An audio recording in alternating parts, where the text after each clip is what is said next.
약속된 축복의 자리를 지키라고 하십니다. 이러한 제목으로 하나님의 말씀을 선포하겠습니다. 지난 한 주간 동안도 여러분들 주님의 은혜 가운데서 평안한 삶을 사셨는지요? 사람이 살다가 보면은 예상치 못했던 일들을 경험하게 됩니다. 그것이 좋은 일이라면은 그래도 괜찮겠지만 그것이 나쁜 일이라면은 문제가 되는 것이죠. 그것이 우리가 감당할 만한 문제라고 한다면 그래도 괜찮겠지만은 우리가 감당할 수 없는 문제라면 우리는 그 문제 앞에서 좌절하고 절망하고 낙심하게 됩니다. 그럼에도 불구하고 하나님은 우리가 실패하는 자가 아니라 성공하는 자가 되기를 원하시는 줄로 믿으시기 바랍니다. 오늘은 광복절 기념주일입니다. 우리나라가 일제 36년 강점기 하에서 고통당할 때에 2차 대전이 종전되면서 우리가 해방을 맞이할 수 있었습니다. 물론 그것이 하나님의 은혜였던 것이죠.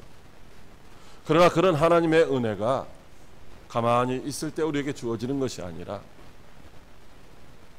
우리 선조들이 일제 36년 강점기 하에서 해방을 위해서 3.1 만세운동을 벌이기도 하고 목숨 걸고 피를 흘리면서 조국의 해방을 위하여 수고한 결과로 하나님께서 해방의 기쁨을 허락해 주신 줄로 믿으시기 바랍니다.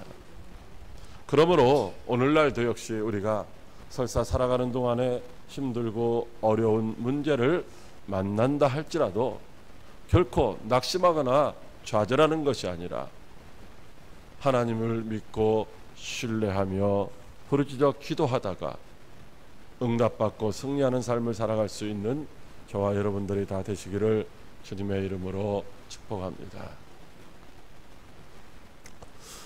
지난달에 창세기 25장 19절로 34절 말씀을 통하여 하나님이 계획하시고 하나님이 이루신다고 하는 제목으로 말씀드릴 때에 이삭의 족보, 즉 이삭의 톨레도트에 대해서 말씀을 드린 바가 있습니다. 여기 히브리어 톨레도트라는 말은 내력 혹은 족보 혹은 이야기, 역사 이렇게 다양하게 번역이 되었고 바로 이 창세기의 1장부터 50장의 말씀은 창세기 1장 1절부터 시작해서 이제 이 10개의 톨레도토로 구성이 되어 있다고 말씀을 드렸습니다. 그리고 오늘 말씀은 바로 그 마지막 10번째 톨레도토인 야곱의 족보 이야기가 시작되는 서문입니다. 오늘 본문 이후의 말씀은 창세기 38장 유다의 이야기를 제외하면 전부가 다 요셉에 관련된 말씀입니다. 물론 어떻게 보면은 요셉의 이야기 같이 느껴지지만 사실은 야곱의 이야기라고 하는 것이죠. 그래서 요셉의 족보라고 오늘 말씀을 하시지 않고 야곱의 족보라고 말씀을 하고 있는 것입니다. 요셉이 형들의 미움을 받고 종으로 팔려가고 감옥에 갇히고 또 애굽의 총리가 되어서 가족을 만나는 그런 모든 과정이 사실은 야곱의 족보라 이렇게 말씀하고 있는 것입니다. 요셉이 육체적인 고통을 당하였지만 야곱은 그 상황 가운데서 정신적으로 또 영적으로 고통을 당하고 있었던 것입니다. 요셉이 고난당하는 것은 야곱의 고난이었고 요셉이 성공하는 것도 야곱의 성공이었던 것입니다. 아버지 야곱의 사랑이 요셉에게 오히려 큰 화로 작용하게 됩니다.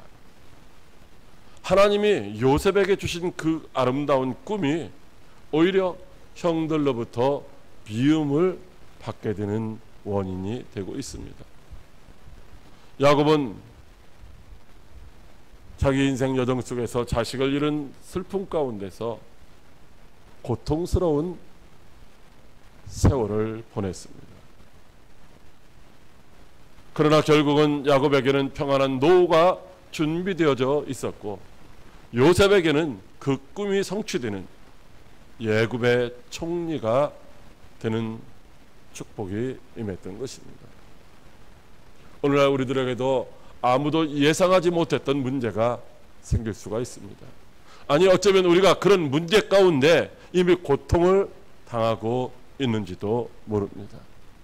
그렇다면 우리가 어떻게 하면 그런 문제를 만나지 않을 수가 있고 또 그런 문제를 이미 만났다고 한다면 어떻게 해야 그 문제를 극복할 수 있는지를 오늘 주님이 우리에게 말씀해 주시려고 이 시간 세 가지 은혜의 말씀을 주십니다.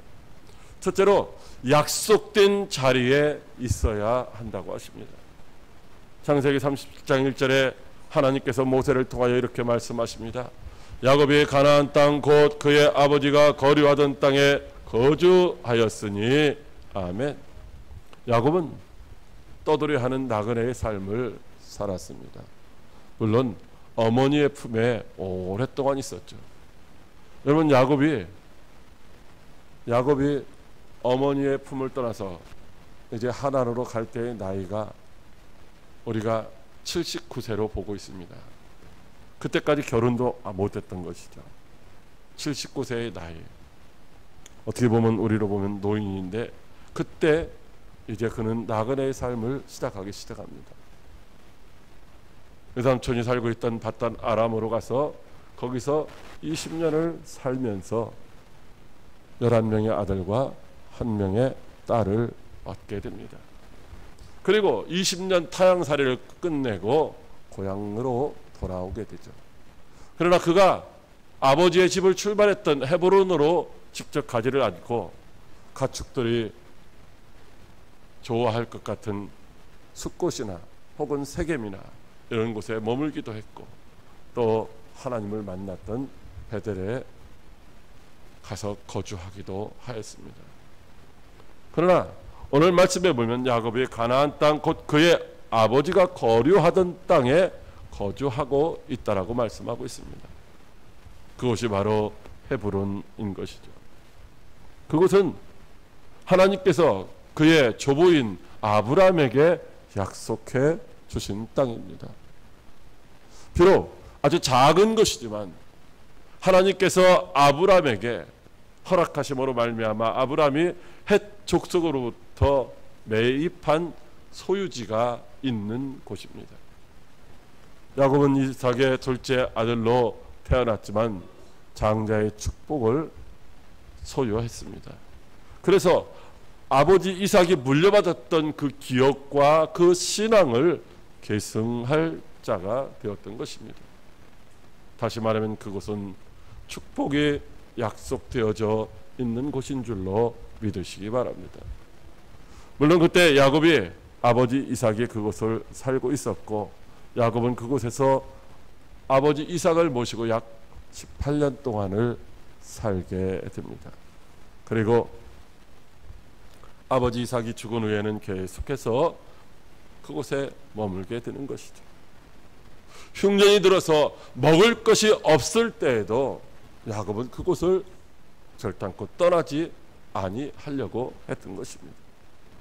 물론 그 땅에서 장자 르우벤이 자기의 첩인 비라와 통과라는 그런 일도 겪었고 또 사랑하는 아들 요셉을 잃어버린 그런 슬픈 일도 있었지만 그럼에도 불구하고 별로 기분이 좋지 않은 좋은 기억이 없는 그런 그 땅에 야곱은 계속해서 머물고 있었던 것입니다. 왜냐하면 그곳이 하나님이 조상들을 통하여 그리고 자기에게도 약속해 주신 축복의 땅이기 때문인 것입니다. 아버지 이삭이 그 땅에 거류하였다고 이렇게 오늘 본문에 말씀하고 있는데 여기 이 거류했다는 말은 아무런 권리도 없이 그냥 잠시 체류했다는 말입니다. 그러나 야곱은 거기서 거주했다라고 말씀하고 있습니다. 이 거주했다는 말의 의미는 그 땅을 약속의 땅으로 믿고 아주 정착해서 눌러앉아서 살았다라고 하는 말씀인 것이죠. 야곱은 잠시 그것을 떠나 애굽으로 내려갔지만 그러나 죽어서도 그의 곳에 묻힘으로 말미암아 그 땅을 영원한 기업으로 소유하는 놀라운 역사의 주인공이 되었던 것입니다. 그러므로 오늘날 우리 앞에 어떤 어려움이 있다 할지라도 실망하지 말고 하나님이 약속하신 말씀을 붙들고 믿음의 자리에서 인내하며 기다리다가 약속된 축복을 받아 누릴 수 있는 저와 여러분들이 다 되시기를 주님의 이름으로 축복합니다. 둘째로 정직한 삶을 살아야 한다고 하십니다. 창세기 37장 2절에 하나님께서 모세를 통하여 이렇게 말씀하십니다. 야곱의 족보는 이러하니라. 요셉이 17세의 소년으로서 그의 형들과 함께 양을 칠 때에 그의 아버지의 아내들 비라와 실바의 아들들과 더불어 함께 있었더니 그가 그들의 잘못을 아버지에게 말하더라. 아멘. 요셉은 이복 형들과 함께 들에서 양을 치고 있었습니다. 요셉은 형들에 비해서 나이가 많이 적었습니다. 그런 요셉의 형들의 잘못을 아버지에게 번번이 고자질하는 것이죠. 나쁜 의미로서는 고자질이라고 할 수가 있는 것입니다. 그런데 여기 잘못이라는 말은 도덕적으로 악하고 실제적으로 몸에 해롭다는 의미가 있는 것입니다.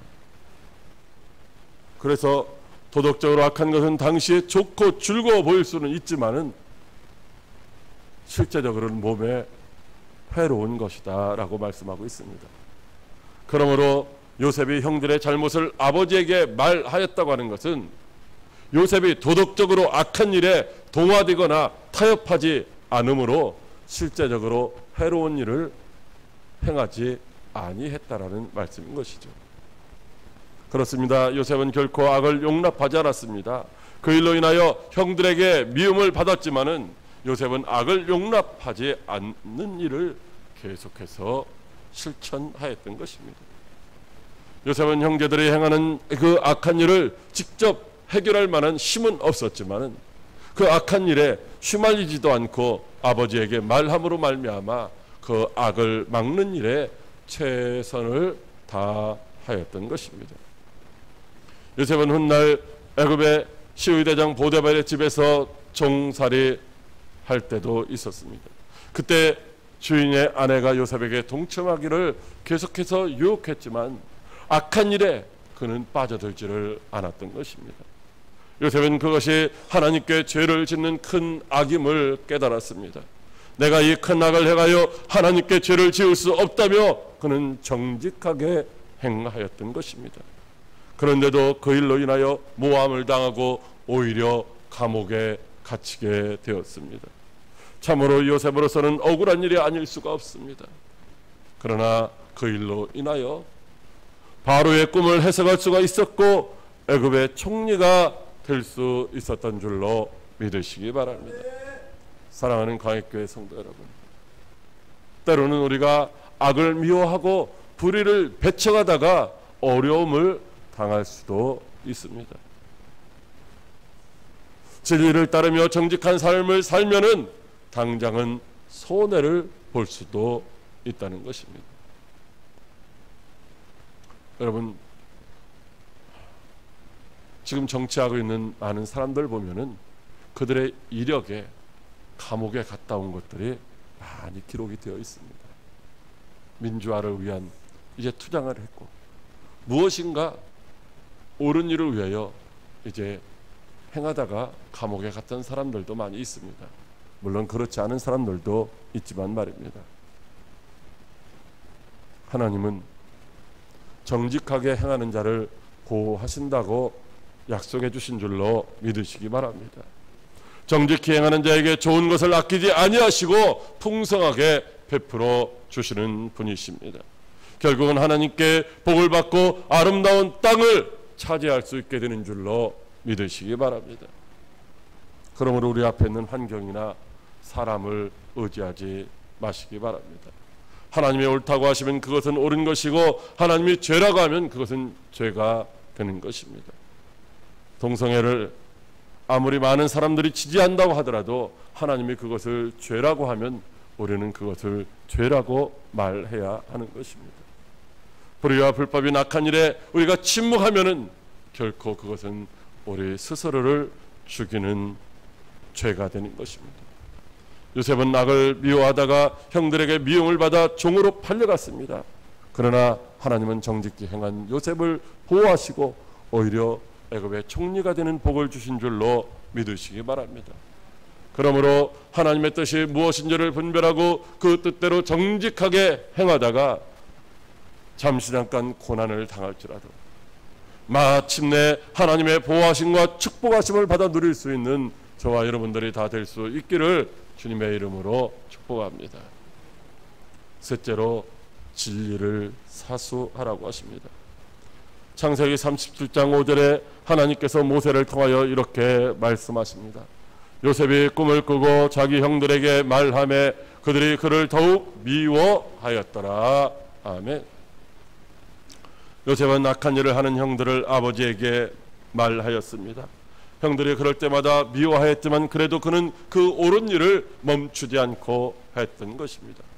요셉은 결코 악을 미워하는 것이 하나님의 뜻임을 깨달았기 때문에 그것을 멈출 수가 없었던 것입니다. 그런 요셉은 아버지 야곱으로부터 칭찬과 사랑을 받았지만 그러나 형들은 아버지 야곱으로부터 책망을 받았습니다. 책망을 받는 형들은 이제 요셉을 더욱더 미워하며 요셉에게 평안한 말을 하지 않았다는 것입니다. 다시 말하면 요셉에게 이제 평안하냐, 안녕하냐, 잘 있느냐 이런 말을 하는 것이 아니라 저주하고 경멸하고 책망하는 말만 했다는 것이죠. 여러분, 요셉은 하나님이 기뻐하시는 일을 했습니다. 하나님이 보시기에 옳은 일을 했다는 것입니다. 그럼에도 불구하고 형들에게 박해를 당했고 경멸과 증오의 대상이 되었던 것입니다. 요셉은 나이도 어리고 혼자입니다. 더욱이 그의 어머니 라헬은 일찍 잃고 아주 힘들게 살아가고 있었던 것입니다. 그러나 형들은 나이도 많고 여럿입니다. 거기에다가 역성을 들어주는 자기의 어머니들도 있습니다. 그 일이 옳은 일이라도 결코 형들을 대적해서 싸우기가 쉽지 않은 상태라고 하는 것입니다. 그럼에도 불구하고 요셉은 그 옳은 일을 포기하지 않았습니다. 어떻게 요셉이 그 어려운 싸움을 포기하지를 않을 수가 있었을까요? 요셉은 하나님이 주시는 꿈을 가지고 있었습니다. 그리고 그 꿈은 반드시 성취될 진리요 하나님의 약속임을 믿었던 것입니다. 그래서 하나님이 주신 그 꿈을 포기하지 않고 그 꿈을 계속해서 선포했던 것입니다. 그 일로 인하여 더욱 미워함을 당하고 경멸을 당했지만 결코 진리를 포기하지 않고 꿈을 말하며 꿈을 간직하고 살다가 그 꿈을 성취하게 된 줄로 믿으시기 바랍니다.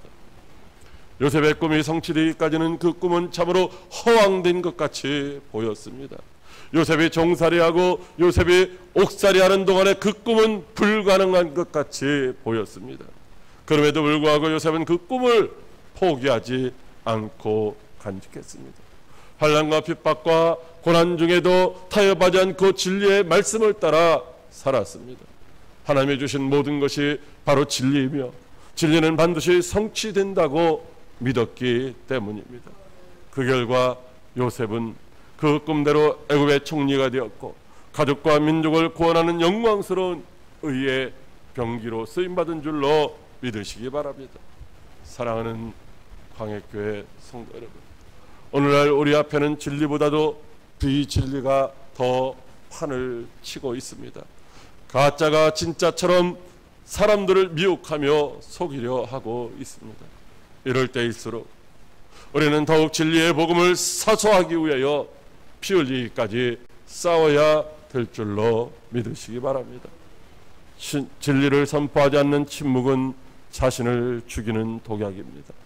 다른 사람들이 하겠지라며 방관하는 것은 자신을 죽이는 올무인 것입니다.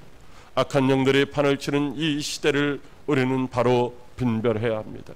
그리고 하나님이 약속하신 그 축복의 자리, 믿음의 자리, 그것을 지켜야 하는 것입니다. 믿음의 복된 자리에서 우리는 이제 정직히 하나님의 진리의 말씀을 따라 살아야 하는 줄로 믿으시기 바랍니다. 어떤 어려움이 있어도, 어떤 고난과 고통이 있어도 불의와 불법과는 타협해서는 안 됩니다. 진리의 복음을 사수하기 위하여 끝까지 싸워야 하는 것입니다.